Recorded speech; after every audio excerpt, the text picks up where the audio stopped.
Hi, we're Venus Girls, and this is Clunk and Ant.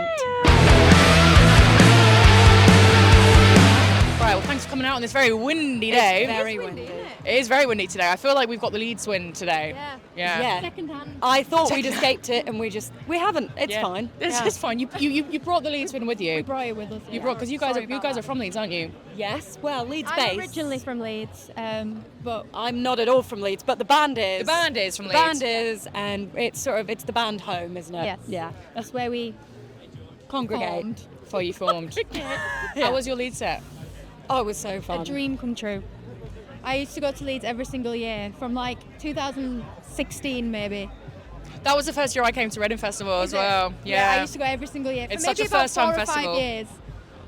And I've always wanted to play, and then finally yesterday. And I mean, we've been booked to play a couple times, but Pandemics and pandemics and things got in the way. got in the way, unfortunately. But finally we got to play yesterday. And I mean, yesterday morning we thought, oh my God, are we actually going to play? Yeah, Not yesterday, sorry, Friday. Yeah, we Friday. thought it wasn't going to happen. And I was driving, because we're based in Newcastle, was where we live, and I was driving down, and I remember you just reading, oh, they've closed the BBC, and I was like, don't finish that But sentence. the thing is, I started that swear. sentence by saying, oh, they've closed. And Eliza was like, closed what? Yeah, but it was so good. I think in a slightly selfish way, it worked out kind of well that some of the bigger stages is closed, because it just meant that for us on the BBC intro, like, we did have such an amazing crowd. Yeah.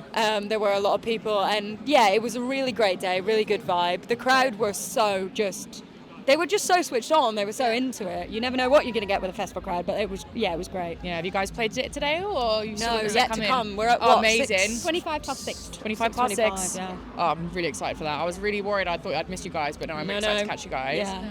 Oh, amazing. Right, one thing I kind of wanted to talk about, and I'm sure you've probably spoken about it to death, but you guys have done a lot in terms of your stem cell charity research and whatnot. I was hoping you could maybe talk to us a little bit more about that, and obviously it's such an important thing to you, with it being such a personal thing for the band, and you've got your tour coming up where you've got... We've got Anthony Nolan, at every show, and obviously Grace's journey with acute myeloid leukemia, it was, a stop for the band, and I came into the band after that, but it shaped, I think, so much how the sound and the journey's gone after that.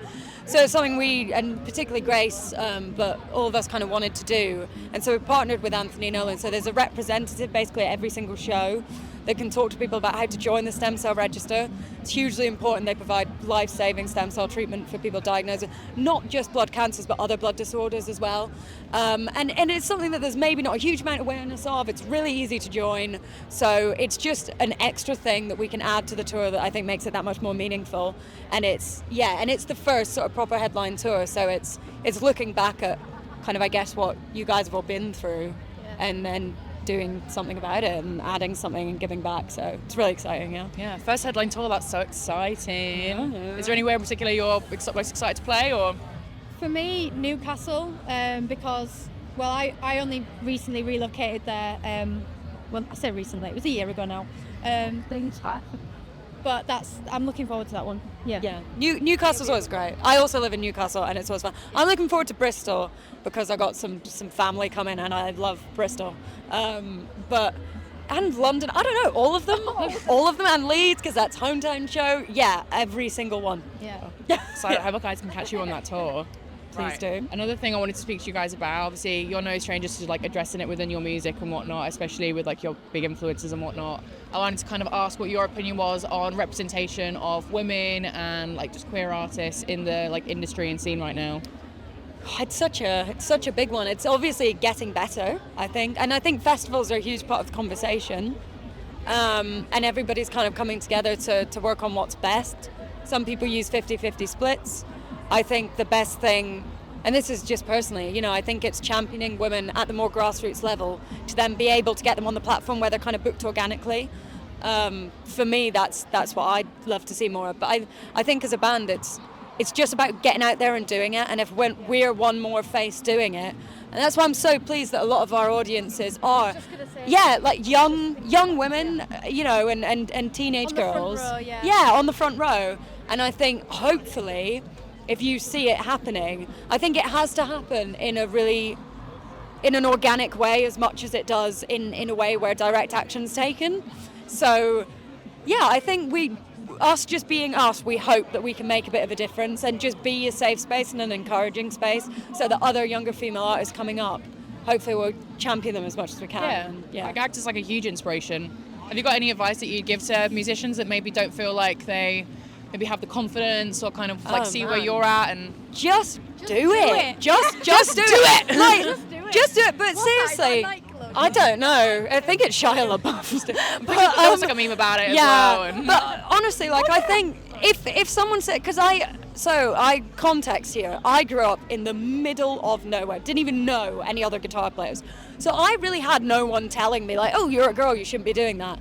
Blessing and a curse in a lot of ways, being from somewhere rural. But I kind of was at such a secure point in who I was as a guitar player by the time I got shitty comments that I didn't really kind of mind. But you're gonna get people who have an issue with what you're doing, think you shouldn't be doing it, but you know what? Tell them where to go. Tell them where to go. It does not matter. Do you? And that's it. That's you're all always there is going to have to people it. that are going to resonate with your music and whatnot. Exactly. That people are out there. Yeah. You're going to find just as much love and support as you will anything else, and you just have to focus on that, lean on that. And I've found as well, musicians who are actually like good at what they do are really supportive. The only time, you know what I mean, a lot of the time it's just insecure people with not a lot going for them that are going to give you loads of hate and shtick and whatever. So Girls can do it too. yes, if not better. I was just about to say, If not better. I just remembered and I have to get it out, otherwise it will annoy me all day. It was that Shia LaBeouf meme. Yeah. Just do it. Yeah. Just do it. Like, I had to get that No, out of but my just head. do it. That was from somewhere. If you're I'd have screamed it at you while you were playing. if you're a later. girl, learn to play guitar right now. Just do it. Just learn do to play it. the drums as well. Yeah, and just all of it. Just do it. And you're going to be mint. So Oh, yeah. amazing. Right, just to round things off, we've got 2 questions we're asking everyone this weekend. Okay. What is both of your favourite albums of all time? Oh my god. I know mine. It's See, very some dagger. people really struggle and some people are like, no, mine's instantly. Led Zeppelin 4. Yeah. I mean, my favourite artist of all time is Muse. Album, I don't know. Oh god. Mine's so easy. But Melancholia Hymns by Arcane Roots is an absolute, like, goes off. So maybe that one as well. Awesome. Yeah. And what is both of your concert or festival icks? Oh my god, we were talking about this earlier. Oh, you know yours. Oh, Fingers. God. She hates them. You bet you're going to see a lot of that at Reading. Oh god. I am trying to think of something that is not just going to, like, wildly offend loads of people. I don't know, man. I don't know. What's an ick? Like a proper eye roll moment. Like, I oh, remind. she did Oh, that. right. Crowd. So this doesn't apply to this festival, I'm sure, but crowd killing when it's not a hardcore show, ick. Crowd killing. Ick. If I'm in the pit at a death gig, right, and you crowd kill and you punch me in the face, ick. It's not a hardcore show. Fuck off. Right? If it's any other kind of metal, no crowd killing. Or yeah, okay, that's my ick. That's your ick. Soapbox over. Yeah. That's my ick. This should be illegal. And no crowd killing, no gun fingers. Not here, not round here, partner. Not round these parts. So you know what I mean? It got a show.